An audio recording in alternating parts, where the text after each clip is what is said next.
لە ماوەی تەمەنی کابینەی نوێمدا هەستی پرۆژەکانی وەبەرهێنان لە هەرێمی کوردستان بە شێوەیەکی بەرچاو لە بەرزبوونەوەدایە.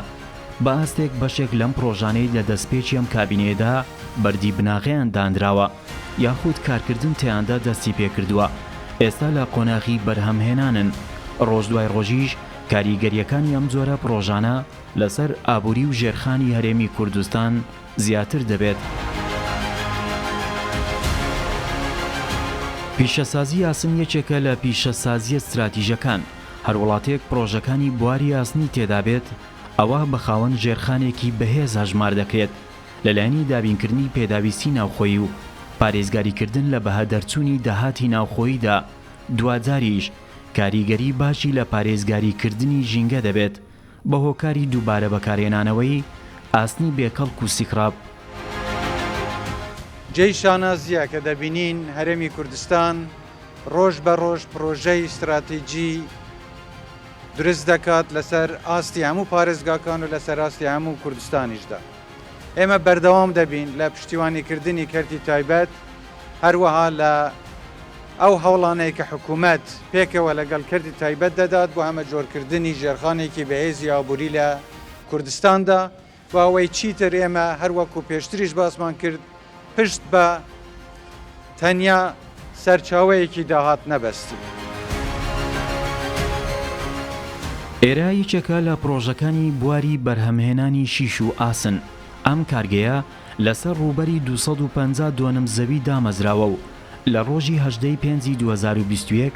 بە ئامادەبوونی سەرۆکی حکوومەتی هەرێمی کوردستان پرۆژەکە کەوتە کارکردن. لەم پرۆژەیەدا لە دوای ئەوەی لە ڕێگەی بارهەڵگرەکانەوە سیکرابی ئاسن دەهێنرێن بۆ ناو پرۆژەکە و لە سەرەتاترین کارکردنیش پشکنینی ئەم سیکرابانە بە ئامێری تایبەتیەوە تاوەکو لە هەر مادەیەکی زیانبەخش و کارتێکەر ئاگادار ببنەوە بە مەبەستی پارێزگاریکردن لە پیسبوونی بەرهەمی پرۆژەکە لە مادە مەترسیدارەکان. لە دوای دەرچوونی سیکرابی ئاسنەکان لە پشکنینەکان بەرەو گۆڕەپانی هەڵگرتنی سیکرابەکان دەبردرێن. لێرە لە دوایەوەی پشکنین بۆ تەواوی پارچە سیکرابەکان دەکرێت لە قۆناغی دواییدا ئامادە دەکرێت بۆ بردنە ناوەوەی کارگەکە بە مەبەستی تواننەوەیان و دەستپێکردنی قۆناغی بەرهەمهێنانی ئاسن. کارگەی مەدیستیل پێک دێ لە سێ بەشی جیاواز. بەشی یەکەم بەشی وێستگەی کارەبایە بە توانای بەرهەمهێنانی 52 مێگاوات کارەبا کە یەکێک لە فاکتۆرە سەرەکیەکانەکە بارگرانی لەسەر تۆری کارەبایی هەرێمی کوردستان ناکات کەواتە کارەبای پێویستی خۆی بۆ خۆی بەرهەمدێنی. بەشی دووەم پێک دێ لە بەشی مێڵتینگ شاپ بە گونجاوی 360,000 تەنی ساڵانە و بەشی سێیەم کە پێک دێ لە بەشی ڕۆڵینگ میل کە توانای بەرهەمهێنانی 360,000 تەن ساڵانە شیشی هەیە. هەروەها لە کارگاکەمان سیستەمی پشکنینی سکراب هەیە کە بە شێوەیەکی سەردەمیانە ئەو سکرابە کە لە باشوور ناوڕاستی عێراق و هەرێمی کوردستانەوە بۆ کارگاکەمان داخل دەکرێت بە ڕێگای سیستەمێکی سۆنار و هەروەها سیستەمی رادیۆ ئاکتیڤ مێژرمنت ئەو سکرابە پشکنینی بۆ دەکردرێت. دوای ئەو پشکنینە بەرەو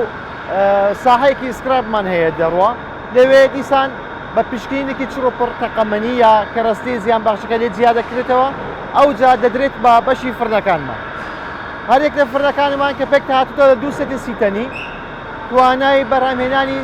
30 تەن لە هەر سەعاتێکدا هەیەی کە کارەبای پێویستی خۆی لە وێستگەی کارەباکەی خۆمان داوا دەکات و بە شێوازێکی 24 ساعت بە 24 کاتژمێر لە یەک ڕۆژدا کارگاکەمان کار دەکات. دوای تواندنی ئاسنەکان لە ناو فڕەکان بەشی پاڵاوتنی ئاسنەکەی دێ کە بەشی ئەلەرەفی پێ دەڵێن کوالیتی و تایبەتمەندیکی خۆی لەو بەشی ئەلەرەفە پێ دەدرێت. دوایەوە دەنێردرێت بۆ بەشی CCM کە لەوێدا قاڵبی لە دروست دەکرێت و دوای قاڵبەکە دەنێردرێتەوە بەشی ڕۆڵینگ میل کە پرۆداکشنی ڕیبارمان هەیە کە لە قیاساتی 10 میلیم، 12 میلیم، 14 میلیم، 16 میلیم، 20 میلیم، 25 میلیم و 32 میلیممان هەیە. هەروەها لە پرۆژەی داهاتووماندا هەیە کە توانای بەرهەمهێنانی خۆمان تا ئاستی 500,000 تەنی ساڵانە زیاد بکەین و هەروەها لە بەرنامەی داهاتوومان بەرهەمهێنانی شێلمان و پرۆفیلشمان هەیە کە لە دوای 2 مانگی دیکە دەست بە ئینتاج و پرۆداکشن دەکەن. لە دوایەوەی ئاسنی سیکراب دەهێنرێن بۆ ناو ئەم کوورانە لە ڕێگەی دەفرەکانی تواننەوەی ئاسن کە هەر یەکیان توانای تواننەوەی 35 تۆن ئاسنی هەیە لە کاژمێرێکدا. ئاسنە ڕقەکان دەکرێن بە تواوەی ئاسنی 1650 پلەی سەدی. هەموو پرۆسەکان پێویستی بە بەشداریکردنی ڕاستەوخۆی ئەم کەسانەیە کە لە بەشە جیاوازەکان کار دەکەن بۆ ئامادەکردنی شلەی ئاسنی ستاندارد. لە ڕێگەی تاقیگە کیمیاییەکانیشەوە وردبینی بۆ تەواوی پێکاتەی شلەی ئاسنی بەرهەمهاتوەکان دەکرێت بە مەبەستی لانەدان لەم ستانداردانەی کە لەسەری پابەندن. ئەمە بەشی مێڵچۆپە. بەشی مێڵچۆپ واتە توانەوەی ئاسن کە پێک دێ لە 3 بەشی جیاواز. ئەو ژۆک بەشەکانی فڕن کە ئاسنی دەتوێنێتەوە دووبارە ئەلارێف و بەشێکی تریشمانەیە کە سیسیەمە دروستکردنی کوتک و شیمشەکان. ئێمە لە هەر بەشێک وەکو تاقیگە نمونەی جیاوازمان بۆ دێت بەوەی نمونە لە هەر توانەوەی مەنجەڵێک نمونەمان بۆ دێت بەپێی ئەو نمونەیە تەمەشای پێکاتەکانی دەکەین کەەوە ئاسن پێک دێنێ و پێکاتانە تەمەشا دەکەین لە هەر بەشێک کە نمونەمان بۆ دێت چ پێکاتێکین کەمە یاخود زۆرە بەپێی ئەوە ئێمە ئاماژە بە جەماعەتی با بڵێن ئەو بەشانە دەکەین کە باڵانسەکە ڕێک بخەنەوە. بێگومان ئێمە لەسەر ستانداردی جیهانی کار دەکەین ئەو مامەلە هەروەکو لە بەشەکانی تریشایە هەر لەسەر ستاندارد و ئایزۆی عالەمی کار دەکەین. فلەبەرەوەش ئێمە پێی ستانداردەکان کە پێکاتەکانی ئەوەی ئاسن پێک دێنێ بۆمان دیاری کراوە بە جۆرەی ئەوە ئێمە تێستی لێ وەردەگرین لە هەر نمونەیەک ئەگە هەر کێشە و مەشاکلیشمان هەبوو دووبارە ئێمە دەینێرینەوە بۆ فڕن دووبارە دەیتوێنینەوە. ئەگەر هیچ مشکلێکشمان نەبوو بۆ نمونە لە بەشی CCM لە ئاخیر لە کۆتا بەشی توانەوەی ئاسنە لەو کات لێ قاڵب بەرهەمدێنین ئەو قاڵبانە دووبارە بۆ دڵنیابوونەوەی خۆمان ئێمە تێستی لێ وەردەگرین نمونەیەکی لێ وەردەگرین. ئەگەر نمونونەکە پەسەند بوو بە جۆرەی کوالیتی با بڵێن ستانداردی عالەمی ئێمە ئەوە ئۆکەی دەدەینە بەشی ڕۆڵینگ میل ئەو کاتە دەتوان بەکاری بێ. ئەگەر نا دەگەڕێتەوە دووبارە بۆ فڕن و دەتوێنرێتەوە دووبارە دەبێتەوە بەش بە قاڵب. لە دوای بەرهەمهاتنی تواوەی ئاسن و دەرچوونی لە پشکنینە کیمیاییەکان شلەی ئاسنەکان بەرەو قۆناغی بەرهەمهێنانی قالبە ئاسنەکان دەبردرێن لە پلەی گەرمی 1650ەوە بەرەو سارکردنەوە دەبردرێن تا دوا قۆناغ بەرهەمهاتنی قالبێکی ئاسنی 750 کیلۆیی نزیکەی 1000 پلەی سەدی. دواتر هەمان ئەم قالبانە دەبردرێن بەرەو تەندورەکانی دیکەی کارگەکە کە تێیدا دووبارە گەرم دەکرێنەوە. هەر قالبێکیان چەندین ڕاستەی شیشی لێوە دروست دەکرێت. لە پلانی کۆمپانیاکەشدا هەیە کە لە سەرەتای ساڵی ئایندەدا جگە لە شیش شێلمان و چەند زۆرێکی تری بەرهەمی ئاسن لە کارگەکەدا بەرهەم بهێنن. لە دوای بەرهەمهاتنی شیشەکان لە تاقیگەیەکی فیزیاییدا دووبارە پشکنین بۆ شیشەکان دەکرێت تاوەکو لە کوالیتی بەرهەمەکانیان دڵنیا ببنەوە چەند قۆناغێکی کارکردنی تێدا ئەنجام دەدرێت. نێرە بەشی کوالیتی کۆنتترۆلی کارگەی میل ستیلە دوای بەرهەمێنانی شیش لە ڕۆڵینگ میل کە بە چەند پرۆسیسێکدا تێدەپەڕێت ئەو شیشانە دێن بۆ بەشی کوالیتی کۆنتترۆل. لە بەشی کوالیتی کۆنتترۆل نمونەی لە هەر سایزێکی شیشەکان وەردەگیرێت. لێرانە پشکنینی میکانیکی و فیزیایی بۆ دەکرێتن. پشکنینەکانمان پێک هاتوون لە بێندینگ تێست، لە تێنسایل سترێنس، لە یڵد سترێنس، لە وەزنکردن، لە فیزیایی شیشەکە چۆنە، نەخشەی سەر شیشەکە چۆنە، پێکهاتەکانی شیشەکە چۆنن، لە ڕۆی فیزیاییەوە شیشەکە و براندینگەکانی چۆنن هەمووی لێرانە بۆی دەکرێتن. ئەگەر ئەو شیشەی لێرانە لە هەر پشکنینێک لە پشکنینەکان دەرنەچوو ئەوە ئێمە ڕەوانەی بەشی دووبارە توانەوەی ئاسنی دەکەین. لێرانە بەشی توانەوەی ئاسن دووبارە ئەو شیشە ناخرێتە بازارەوە. ئەو شیشانە کە بەرهەم دێن ئەو ستانداردانەی دنیا کە دروست کراون ستانداردەکان بە گوێرەی شوێن و بە گوێرە شوێنی ئەو دەوڵەتە جیاکراونەتەوە کە ئەو دەوڵەتە لە گوێرە کام ستانداردە ئیش بکە. بۆ نمونە ڕێژەی بوومە لەرزە و شت لەو دەوڵەتە چەندە لە گوێرەی ئەوە هەڵسترین سووتێن سالسترین دیاری کراوە کە هەر یەکە و ڕێنجی خۆی هەیە ئەگەر لەو ڕێنجەی خاڵی پچرانی شیش لە چ نیوتنێک لە چ هێزێک لە چ قووەتێک ئەو شیشە دەپچرێتن بۆ ئەوەی ئەو شتانە بزانین وەزنکردنی شیش ئەگەر ئەو شیشە وەزنی لەگەر شیشی ستانداردی دنیا یەک نەبێت ئەو لە پشکنینەکە دەرنەچووە کەواتە خەلەلی هەیە کە خەلەل هەبێت ئەو شیشە ناخرێتە بازارەوە جیهازی تێنسایل مەشین بەکاردێتن بۆ زانینی پچرانی شیش لە چ نقطەیەکدا دەپچرێتن ئەو لە گوێرە ستانداردەکان زیاد کراوەتەوە کە ئەو لە ڕێنجی چەندە ئەگەر لەو ڕێنجە زیاتر تێپەڕی ئەوە لە ستاندارد چووەتە دەرێ لەگەڵ کوالیتی کۆنترۆل ناگونجێتن لێرە ئەمە بێندینگ تێستشمان هەیە بۆ هەر شیشە و دایمتەری تایبەت بەخۆی هەیە کە چەمانەوە شیشەکەی پێدەکرێتن بۆ نمونە 10 میلیمی 12 میلیمی 16 میلیم هەر یەکە و دایمتەری خۆی هەیە لەگەر ئەو دایمتەرە شیشەکە دەچەمێنینەوە لە کاتی چەمانەوە کە سەیری لێواری شیشەکە دەکرێت ئایا پچران دروست بووە شکان هەیە کراک هەیە ئەوە ئەگەر هەر کراک و شکانێک هەبێتن ئەو شیشە ناخرێتە بازارەوە ئێمە کارگەمی ستیل دەتوانێت بەرهەمێنانی زۆری ستانداردەکانی هەیە بەڵام بە تایبەت ئێستا لەبەر پێداویستی دەرەوە لەبەر داواکاری دەرەوە ئێستا لەسەر ستانداردی B500 BWR ئیش دەکەن کارکردن لەم پرۆژەیەدا بە شێوازێکی 24 کاتژمێریە لێرە ڕۆژانە نزیکەی 1150 تۆن ئاسن دەکرێن بە 1000 تۆن شیش لە کارگەکەشدا نزیکەی 1000 هەلیکاری ڕاستەوخۆ ڕەخسێنراوە کە لە 150 هەلیکارەکان بۆ کەسانی ناوخۆی ڕەخسێنراوە و بەشەکەی دیکەش بۆ پسپۆڕیە تایبەتیەکان دەگەڕێتەوە کە ڕۆڵی گرنگیان لە بەرهەمهێنانی ئاسندا هەیە من وەکو گەنجێک بەخۆم کەزان کۆم تەواو کرد مەسەن ئیش و ئەو شتانە بەڕاستی دەترسام لێی طبعاً بە شخصی خۆم بەس دوای ماوەیەک دوای دامەزراندنی کابینەی نۆیەم سپاس بۆخوا مەسەن شتێکی زۆر باش بوو لۆ هەموو گەنجێک لۆ هەموو تاکێکی کورد کە توانیم مەسەن لێرە لە شەریکەی مێدستیل هەلێک لۆ خۆم بڕەخسێنم و ئەو بارەی هەمە لێرە تاقی بکەمەوە سوپا بەخۆی گەورەکە من وەکو گەنجێک لێرە کار دەکەم و لە بۆ پرۆژەیە کە تازە دەست پێ کردووە و داواکارین لە حکوومەتی هەرمی کوردستان چەند پرۆژەی دیکە دابیم کەتن بۆی هەلیکار لەو گەنجەکان بڕەخسێنیت و ئێمە وەکو زۆر هاوڕێتمان هەیە لێرانە کار دەکەین زۆر دڵخۆشین کە لێرانە بۆ پرۆژەیە کار دەکەین ئەو فەرقە ئێستا کە هەیە کوردی خۆمان زیاتر کار دەکات لەوە چەندی پرۆژێت کە دروست کە گەنجەکانی ئێمە کورد لێ دابیم لە ڕخسێنێنە زۆر باشترە لەوەی ئاڵی خەڵکی بێگانە لێ کار بکە کارگەی بەرهەمهێنانی شیش مەید ستیل لە ڕۆژی 18 پێنجی 2021 بە فەرمی لەلایەن سەرۆکی حکوومەتی هەرێمی کوردستان کرایەوە لەسەر ڕووبەری 250 دۆنم زەوی دروستکراوە توانای بەرهەمهێنانی 360,000 تۆن شیشی هەیە لە ساڵێکدا لە پرۆژەکەدا زیاتر لە 1000 هەلیکار ڕەخسێنراوە لە 150 دەستیکار لە پرۆژەکەدا خۆماڵین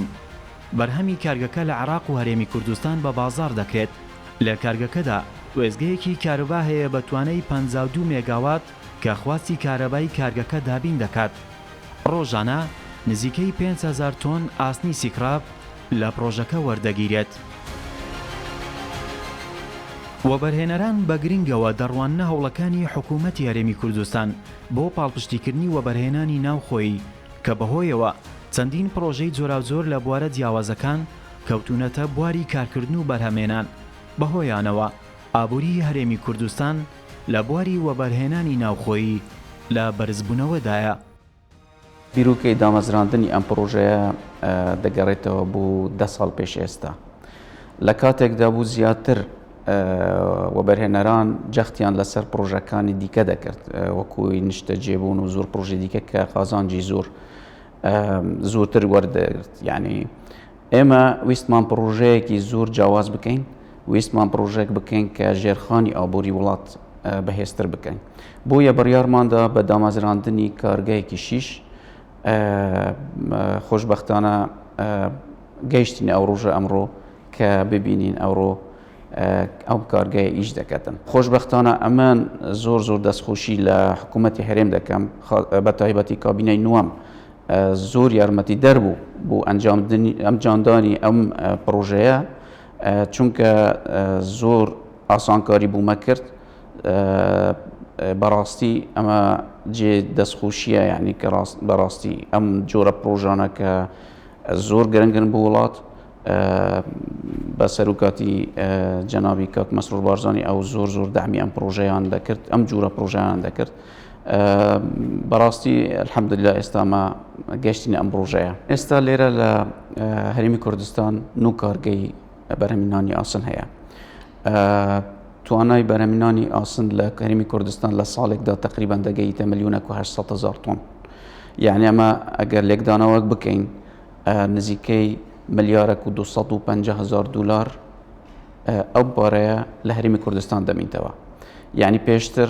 ئەوە ساڵانە ئەم باسی ساڵانە دەکەم $1,250,000,000 لە هەرێمی کوردستان دەمینتەوە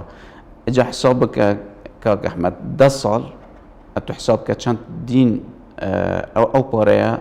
یعنی چەند پارە لێرە مایتەوە نەچوویتە دەرێ ئەم جۆرە پرۆژانە زۆر گرنگن بۆ وڵات ئەم جۆرە پرۆژانە وا دەکەتن کە پارەی وڵات بمینتەوە نەشتە وڵاتانی دراوسێ و کە ئەوانە هەموو جار بوومە ئەو ماوەدانە دەهنارد ئێمە بەڕاستی لەم پرۆژەیە زیاتر $120 ملیۆن ماسەرف کردیە یعنی ئەو بڕاپارەیە خرج کراوە لەسەر ئەم پرۆژەیە بە ئاسانی بڕیار نادرێتن کە تووبەی سەرمایەکی بەو حەجمەیە بسەرف بکەیت لە جێک ئەگەر ئارامی نەبی و ئاسوودەش نەبیت بەڕاستی چونکە بە خود دەزانی بزنسمان دایمەن حەزی لێیە لە کەش و هەوایەکی زۆر ئارام و تەندروست وەبەرهێنان بکات ئێمە لەو ئەوە بڕیارماندا کە ئەو ئیشە بکەین کە بەڕاستی ئێمە لە کەش و هەوایەک دەژین زۆر ئارامی تێدایە هیچ کۆسپێک نەوەتیە ڕێمە بەڕاستی بالعکس ئەمن دەبینم حکومەتیمە زۆر یارمەتی دەربوو بۆ ئەم جۆرە پرۆژانە و من هەست دەکەم لە خلالی ئەو 3 ساڵە ئەوی کە جەنابەت باسی کرد بەڕاستی بە تایبەتی پرۆژەکانی کە ژێرخانی ئابووری بەهێز دەکەن زیاتر باسی پرۆژەکانی پێشەسازی کشت و کاڵی پرۆژەکانی مەسەڵەن کشت و گۆزاری ئەوانە زۆر مهمن لە بۆ ئەو وڵاتە بەڕاستی فمن دەبینم ئەم 3 ساڵە زۆر جەخت لەو جۆرە پرۆژانە دەکرێت یەکێک لە ئامانجەکانی حکوومەت بریتە لە بەرەو پێشچوونی ئاستی وەبەرهێنانی ناوخۆیی و بۆ ئەم مەبەستە دەستەی وەبەرهێنان پاڵپشتی و کار ئاسانی تەواو بۆ ئەم وەبەرهێنەرانە دەکات کە بیانەوێت لە چوارچێوەی پلانەکانی 2020 دەستەی وەبەرهێنان پرۆژەکان ئەنجام بدەن. ئاستی پرۆژەکانی وەبەرهێنان لە ماوەی تەمەنی کابینەی نوێمدا لە هەرێمی کوردستاندا 143 پرۆژەی جۆراوجۆر بە سەرمایەی 8 ملیار و 604 ملیۆن و 167,639 دۆلار ئەنجام دراوە. لە سنووری پارێزگای هەولێر 63 پرۆژە ئەنجام دراوە. لە سنووری پارێزگای سلێمانی 33 پرۆژە ئەنجام دراوە. لە سنووری پارێزگای دهۆک 38 پرۆژە ئەنجام دراوە. لە سنووری پارێزگای هەڵەبجە 1 پرۆژە ئەنجام دراوە. لە سنووری گەرمیان 5 پرۆژە ئەنجام دراوە. لە سنووری ئیداری ڕاپەڕینیش 3 پرۆژە ئەنجام دراوە. پرۆژەکانی بواری پیشەسازی لە هەرێمی کوردستان لە هەرێمی کوردستان لە تەمەنی کابینەی نوێمدا 43 پرۆژەی پیشەسازی لە کۆی 143 پرۆژەی وەبەرهێنان ئەنجام دراون بە سەرمایەی 1 ملیار و 513 ملیۆن و 158,256 دۆلار کە دەکاتە ڕێژەی لە 170.59 پرۆژەکانی بواری وەبەرهێنان. دوای پێکێنانی کابینەی نوێمی حکوومەتی هەرێمی کوردستان و بەپێی ئەو کارنامەی کە بەڕێز سەرۆکی حکوومەتی هەرێمی کوردستان بڕیاری لەسەردا یەکێک لە بابەتەکان پێشخستنی کەرتی پیشەسازیە لە هەرێمی کوردستان کە بەڕاستی ئێمە بەپێی ئەو کارنامەی جەنابیان و لە پلانی 2020 ساڵی 2020 لە دەستەی وەبەرهێنان ڕاگەیەندرا ئیحتیمامی زیاتر بە پرۆژەی استراتیجی لە بواری پیشەسازی دەدرێت. دیارە ئێمە لە هەرێمی کوردستان چەندین هەلی وەبەرهێنان هەیە لە بواری پیشەسازی. یەکێک لەو پرۆژانە پرۆژەی پیشەسازی ئاسنە کە خۆی لە خۆیدا کاریگەری ڕاستە و خۆی لەسەر بژانەوەی ژێرخانی ئابووری هەرێمی کوردستان دەبێت و بەڕاستیش ئێمە کارمان لەسەر ئەو جۆرە پرۆژانە کردووە. پرۆژەی پیشەسازی ئاسن و هەروەها چیمەنتۆ لە سنووری پارێزگای هەولێر دەتوانین بڵێن لە هەرێمی کوردستانیش دەتوانین بڵێن ئێستا بۆتە بەشێک لە بژانەوەی کەرتی پیشەسازی و ژێرخانی ئابووری لە هەرێمی کوردستان و دەتوانین بڵێن ئیکتیفای ذاتی خۆشمان لەو دوو بەرهەمە گرینگە کە بەشێکی زۆری ئاوەدانکردنەوەی هەرێمی کوردستان اعتیمادی دەکاتە سەر ئیکتیفای ذاتیمان کردووە و ئەو پرۆژانەش لە قۆناغی ئێستادا خزمەتێکی زیاتری هەرێمی کوردستان دەکەن و لە هەمان کاتیشدا هەلی کار لە بۆ چەندین کەسی خۆماڵی و ئەو کارمەندانەی کە کار دەکەن لەوێن هەلی کاریان بۆ ڕەخسێنراوە و لە بەرنامەماندا هەیە ئاستی دەستی کار لەو پرۆژانە بۆ ١٩٠ بە خەڵکی خۆمان دابین بکەین و بڕیاریشمان لەسەرداوە لەمە دو پرۆژەکانی وەبەرهێنان بەو شێوەیە دەبێت. ئەو سەتادەیە کە دەژمێنێتەوە بۆ کرێکارانی خاوەن پسپۆری تایبەتن کە بەشیشیان پێویستیانە لە دەرەوەی وڵات بێن، بەڵام ئومێد دەکەین لە ئایندا ئەو کرێکارانەش بە تەواوی هەمووی خەڵکی خۆمان بن. ئەکید ئێستامان لە بەشێک لەو پرۆژانێک کە مۆڵەتمان پێداون و بە تایبەتیش لە پیشەسازی بتوانین بڵین ئەو کێرڤە بەرەو بەرزبوونەوەیە لە ئاستی تمۆحی ئێمەدانە، بەڵام ئومێد دەکەین لە چەند ساڵی داهاتوو ئینتاج و بەرهەمی ئەو پرۆژانە کە ئێمە مۆڵەتمان پێداون یاخود کارمان لەسەریان کردووە بە دیار بکەوێت. حتمما ئەگەر مقارنەک بکەی بە پێ ئەو داتایانەی ئێمە لە دەستەی وەبەرهێنان و بەڕێبەراتی گشتیش بڵاویان دەکەینەوە، ئاماژەیەکی ڕوونە کە سێکتەرەکانی پیشەسازی و کشتتوکاڵی و گەشتیاری زیاتر احتیمامیان پێدرایە لە سێکتەرەکانی تر. ئەویش هۆکار ئەوەیە کە دانانی ئەو پلانە استراتیجیە کە بە هەماهەنگی هەموو لایەنی پەیوەنددار لە حکوومەتی هەرێمی کوردستان دامانناوە و بەپێی ئەو پرۆسسەی کە دیاریمان کردووە بەڵێ ئومێد دەکەین لە ئایندەیەکی نزیک چەندین پرۆژەی استراتیجی هاوشێوەی ئەو پرۆژەیە بکرێنەوە و بەشێکیان بەردی بناغیان بۆ دابدرێ. بۆیە ئەو پرۆژانە لەژێر چاودێری و ئیشرافی حکوومەتی هەرێمی کوردستان و بەپێی ئەو اختصاص و پسپۆریانەی کە لایەنە پەیوەنددارەکان هەیەە و لە هەمووشیان گرنگتر دیزاین و چاودێریکردن و وردبینیکردنی هەموو ئەو نەخشە و سایت پلانانە لەلایەن سندیکای ئەندازیارانی کوردستانەوە پەسەند دەکرێت و ئەپروف دەکرێت. واتە پرۆسەکە پرۆسەیەکی متەکاملی هەمە چەشنە لە هەموو لایەنەکان ئەو سەرپەرشتێ دەکرێت و لایەن ئێمەوەش ئاگاداری وەبەرهێنەر دەکرێتەوە بە هەموو ئەو تێبینیانەی کە لایەنی پەیوەنددار و وەزارەتە مالیەکانەوە بۆ ئێمە دێت. ئەوەی لەم بە دوواداچوونەدا بۆمان ڕوون دەبێتەوە کە گرنگی پەرەپێدان بە پیشەسازی ناوخۆیی هۆکارێکە بۆ پارێزگاریکردن لە داهاتی ناوخۆیی. لە داهاتوشدا پرۆژە استراتیژە گەورەکان ژێرخانێکی ئابووری باش بۆ هەرێمی کوردستان دروست دەکەن.